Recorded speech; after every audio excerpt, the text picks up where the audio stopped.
Good morning students. हम पढ़ रहे हैं चैप्टर 6 जल संसाधन। क्या आप सोचते हैं कि जो कुछ वर्तमान में है ऐसा ही रहेगा या भविष्य कुछ पक्षों में अलग होने जा रहा है?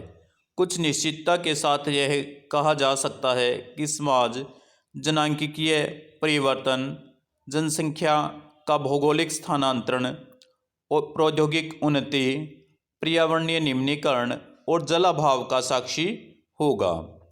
जल अभाव संभवतः इसकी बढ़ती हुई मांग, इसके अति उपयोग तथा प्रदूषण के कारण घटती आपूर्ति के आधार पर सबसे बड़ी चुनौती है आज हमारे सामने। जल एक चक्रीय संसाधन है जो पृथ्वी पर प्रचुर मात्रा में पाया जाता है। पृथ्वी का लगभग 71% धरातल पानी से आच्छादित है, ढका हुआ है, परंतु अलवणीय जल कुल जल का केवल लगभग 3% ही है। वास्तव में अलवणीय जल का एक बहुत छोटा भाग ही मानव उपयोग के लिए उपलब्ध है। अलवणीय जल की उपलब्धता स्थान और समय के अनुसार भिन्न भिन्न है। इस दुर्लभ संसाधन के आवंटन और नियंत्रण पर तनाव और लड़ाई झगड़े संप्रदायों, प्रदेशों और राज्यों के बीच विवाद का विषय बन गए हैं। विकास को सुनिश्चित करने के लिए जल का मूल्यांकन, कार्यक्षम उपयोग और संरक्षण आज हमारे लिए आवश्यक हो गया है। इस अध्याय में हम भारत में जल संसाधनों, इसके भौगोलिक वितरण, अक्षेत्रीय उपयोग और इसके संरक्षण और प्रबंधन की विधियों पर चर्चा करेंगे। भारत के जल संसाधन। भारत में विश्व के धरातलीय क्षेत्र का लगभग 2.45%, जल संसाधनों का 4%, जनसंख्या का लगभग 16% भाग पाया जाता है। देश में एक वर्ष में वर्षण से प्राप्त कुल जल की मात्रा लगभग 4000 घन किलोमीटर है। धरातलीय जल और पुनः पूर्ति भौम जल से 1869 घन किलोमीटर जल उपलब्ध है। इसमें से केवल 60% जल का लाभदायक उपयोग किया जा सकता है। इसी प्रकार देश में कुल उपयोगी जल संसाधन 1122 घन किलोमीटर हैं। धरातलीय जल संसाधन। धरातलीय जल के 4 मुख्य स्रोत हैं: नदियाँ, झीलें, तलैया और तालाब। देश में कुल नदियों तथा उन सहायक नदियों जिनकी लंबाई 1.6 किलोमीटर से अधिक है को मिलाकर 10,360 नदियां हैं। भारत में सभी नदी बेसिनों में औसत वार्षिक प्रवाह 1869 घन किलोमीटर होने का अनुमान किया गया है। फिर भी स्थलाकृतिक, जलीय और अन्य दबावों के कारण प्राप्त धरातलीय जल का केवल लगभग 690 घन किलोमीटर अर्थात 32% जल का ही उपयोग किया जा सकता है। नदी में जल प्रवाह इसके जल ग्रहण क्षेत्र के आकार अथवा नदी बेसिन और इस जल ग्रहण क्षेत्र में हुई वर्षा पर निर्भर करता है। आप कक्षा 11 की पुस्तक भारत भौतिक पर्यावरण में पढ़ चुके हैं कि भारत में वर्षा में अत्यधिक स्थानिक विभिन्नताएं पाई जाती हैं और वर्षा मुख्य रूप से मानसूनी मौसम केंद्रित है। आप पुस्तक में पढ़ चुके हैं कि भारत में कुछ नदियां जैसे गंगा, ब्रह्मपुत्र और सिंधु के जल ग्रहण क्षेत्र बहुत बड़े हैं, विशाल हैं। गंगा, ब्रह्मपुत्र और बराक नदियों के जल ग्रहण क्षेत्रों में वर्षा अपेक्षाकृत अधिक होती है। ये नदियां यद्यपि देश के कुल क्षेत्र के लगभग 1/3 भाग पर पाई जाती हैं, जिनमें कुल धरातलीय जल संसाधनों का 60% जल पाया जाता है।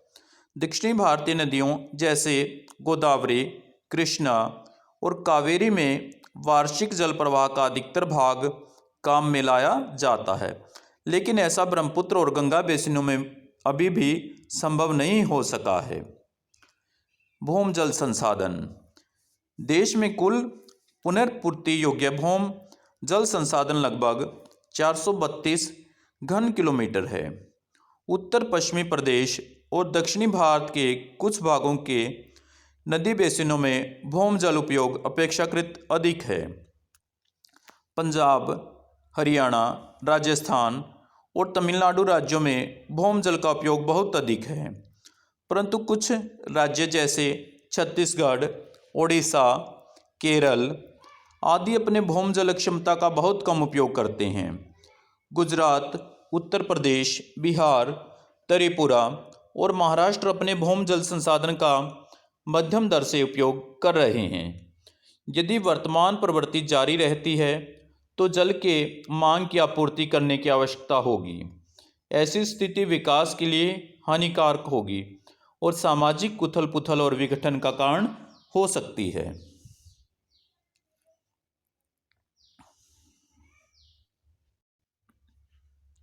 लैगून और पश्च जल।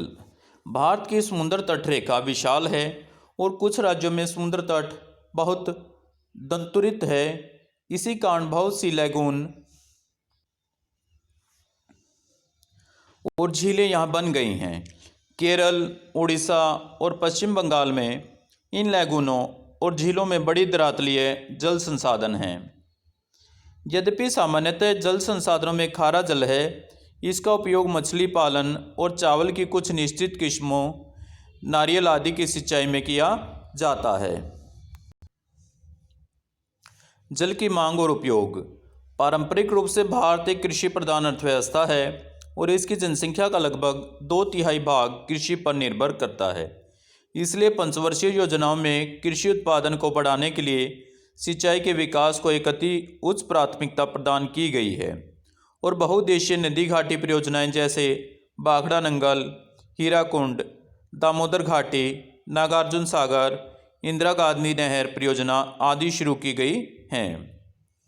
वास्तव में भारत की वर्तमान में जल की मांग सिंचाई की आवश्यकताओं के लिए अधिक है। धरातलीय और भूमजल का सबसे अधिक उपयोग कृषि में होता है। इसमें धरातलीय जल का 89% और भूमजल का 92% जल उपयोग किया जाता है, जबकि औद्योगिक सेक्टर में सतह जल का केवल 2% और भूमजल का 5% भाग ही उपयोग में लाया जाता है। घरेलू सेक्टर में धरातलीय जल का उपयोग भूमजल की तुलना में अधिक है, 9% है। कुल जल उपयोग में कृषि सेक्टर का भाग दूसरे सेक्टरों से अधिक है। फिर भी भविष्य में विकास के साथ साथ देश में औद्योगिक और घरेलू सेक्टरों में जल का उपयोग बढ़ने की संभावना है।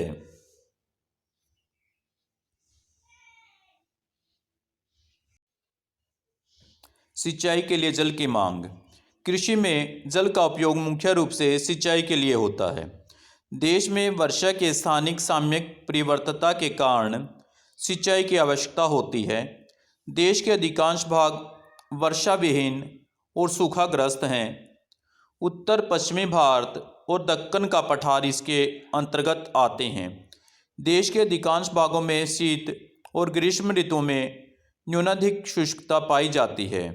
इसलिए शुष्क ऋतुओं में बिना सिंचाई की खेती करना कठिन होता है। पर्याप्त मात्रा में वर्षा वाले क्षेत्र जैसे पश्चिम बंगाल और बिहार में भी मानसून के मौसम में वर्षा अथवा इसकी असफलता सूखा जैसी स्थिति उत्पन्न कर देती हैं, जो कृषि के लिए हानिकारक होती हैं। कुछ फसलों के लिए जल की कमी सिंचाई को आवश्यक बनाती है। उदाहरण के लिए चावल, गन्ना, जूट आदि के लिए अत्यधिक जल की आवश्यकता होती है, जो केवल सिंचाई द्वारा ही संभव है। सिंचाई की व्यवस्था बहुफसलीकरण को संभव बनाती है। ऐसा पाया जाता है कि संचित भूमि की कृषि उत्पादकता असंचित भूमि की अपेक्षा ज़्यादा होती है। दूसरे फसलों की अधिक उपज देने वाली किस्मों के लिए आर्द्रता आपूर्ति नियमित रूप से आवश्यक है, जो केवल विकसित सिंचाई तंत्र से ही संभव होती है।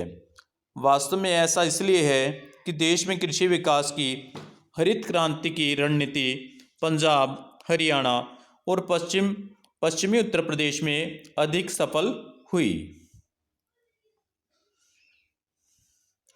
पंजाब, हरियाणा और पश्चिमी उत्तर प्रदेश में निविल बोए गए क्षेत्र का 85% भाग सिंचाई के अंतर्गत आता है। इन राज्यों में गेहूं और चावल मुख्य रूप से सिंचाई की सहायता से पैदा किए जाते हैं। निविल सिंचित क्षेत्र का 76.1% पंजाब में और 51.3% हरियाणा में कुओं और नलकूपों द्वारा संचित है। इससे यह ज्ञात होता है कि ये राज्य अपने संभावित भौमजल के एक बड़े भाग का उपयोग करते हैं, जिससे कि इन राज्यों में भौमजल में कमी आ जाती है। Okay students.